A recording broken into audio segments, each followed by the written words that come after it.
Apa khabar semua? Kadang-kadang kan, korang ada terfikir tak macam mana kereta tu dibuat? Kadang-kadang kita kutuk-kutuk kereta tu kan, tapi kita tak faham macam mana nak buat kereta ni.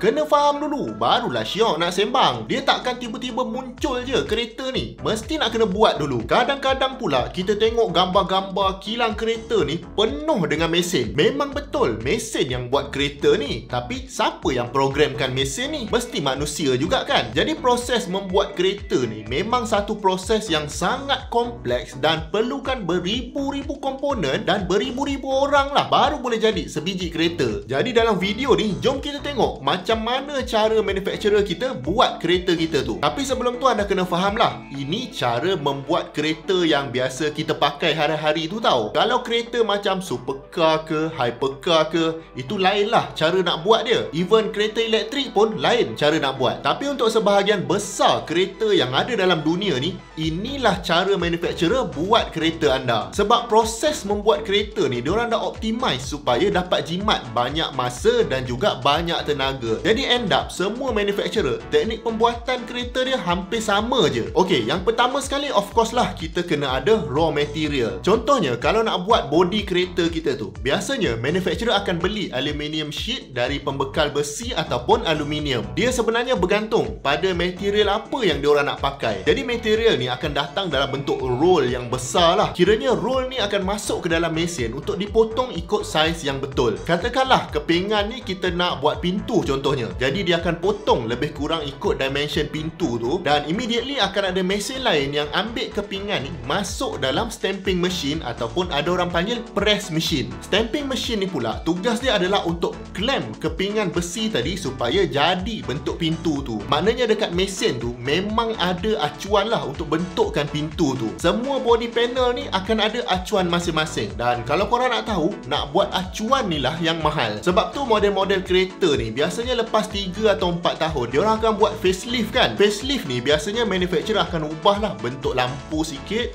mungkin grill depan lain sikit, just nak bagi cantik sikit kereta tu tanpa perlu ubah apa-apa dekat stamping machine ni. Sebab diorang tak nak ubah acuan tu. Kalau ubah, mahal. Sebab tu model facelift ni, body panel tu tak berubah pun. Dia ubah sikit-sikit je. Dan stamping machine ni pun bukanlah sekali dia penyek je terus jadi pintu tu. Dia akan ada beberapa stage. Mungkin first stage tu jadi sikit je bentuk pintu tu. Lepas tu next stage dia tambah lagi bentuk-bentuk dekat pintu tu. Dan stage ketiga baru betul-betul jadi pintu kereta tu. Dan lepas tu part ni mesin tu juga akan potong, dan lepas tu baru kita nampak bentuk pintu yang sebenar. Pintu yang dah dibuat ni pun hanya panel je tau. Nanti dekat assembly line barulah ada orang masukkan macam-macam part dekat pintu ni sebelum dipasang dekat kereta kita. Baik, ini pasal body panel. Jadi boleh kata hampir semua body panel dibuat macam ni. Kita punya pintu, kita punya hood, bumbung, bonnet, semualah senang cerita. Cuma bumper je dibuat lain sikit sebab bumper ni akan dibuat daripada plastik. Kenapa guna plastik?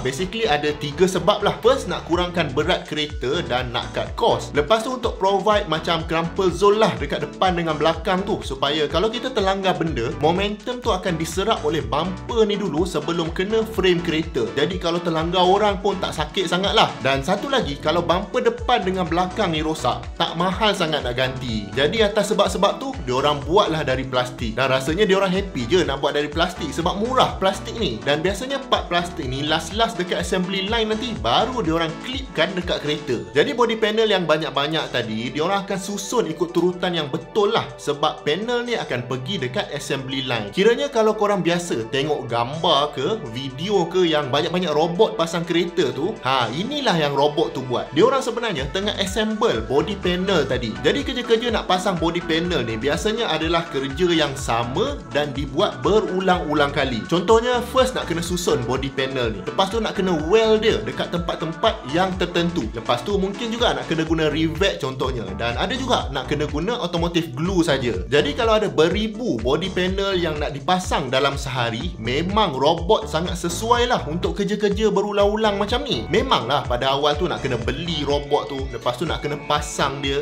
lepas tu nak kena programkan dia, lepas tu nak testing lagi, lepas tu mungkin ada yang rosak, nak kena fine tune lagi. Tapi bila dah settle setup letak robot ni, kerja tu akan jadi senang. Lagipun, kerja nak assemble body ni agak bahaya sebab panel-panel tu pun lama-lama dia jadi berat tau bila dah bersambung-sambung. Memang tak sesuai untuk manusia buat. Lagipun macam welding, rivet dan sebagainya. Kalau guna robot ni, dapatlah kilang tu kontrol kualiti dia dengan lebih tepat dan dapat elak dari human error. Kemudian bila body panel ni dah siap dipasang, apa yang kilang buat adalah diorang akan protect body ni daripada berkarat. Jadi kalau assembly line yang canggih lah, keseluruhan body tu akan direndam masuk ke dalam base coat dan proses ni dipanggil electroplating. Dalam tu diletakkan cas-cas yang berlawanan dengan badan kereta supaya bila masuk dekat dalam tu, cat tu akan melekat kuat dekat body kereta ni. Lepas dia dah melekat tu, diorang akan masukkan pula kereta ni dalam oven supaya base coat tu betul-betul keras.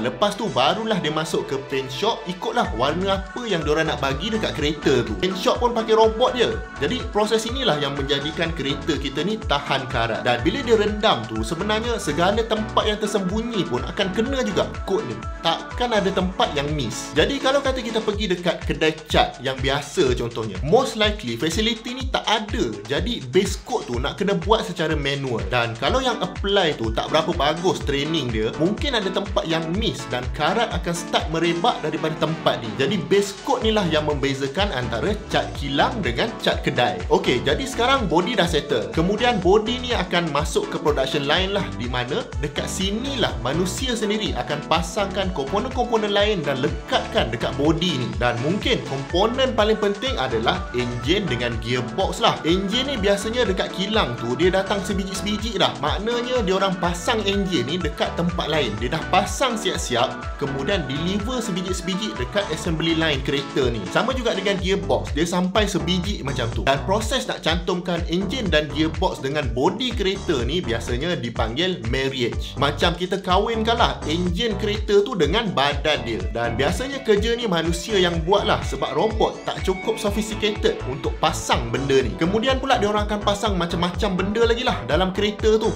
dengan dashboardnya, meter clusternya, dengan kerusinya lagi, dan macam-macam electrical harness. Semua pasang waktu ni. Dan komponen-komponen ni kalau korang nak tahu, most likely datang dari vendor-vendor lah, bukan manufacturer kereta tu yang buat. Contohnya kereta korang punya meter cluster tu, most likely company yang macam Continental yang buat. Continental ni bukan setakat buat tayar je tau. Kerusi pula orang lain buat, wiper pula orang lain buat. Terpulang pada manufacturer tu, dia nak guna vendor yang mana. Dan bila semua dah siap pasang, tayar pun dah masuk, lepas tu mulalah dia orang masukkan segala fluid yang kereta tu perlukan. Contohnya macam coolant, wiper fluid, minyak pelincir dan macam-macam lagi lah. Jadi bila dah sampai stage ni, kereta tu kira dah siap lah. Cuma nak lepas dari assembly line tu, mesti nak check dulu semua sistem ni berfungsi dengan baik. Jadi diorang test lah dulu. Contohnya start engine, lepas tu hidupkan lampu.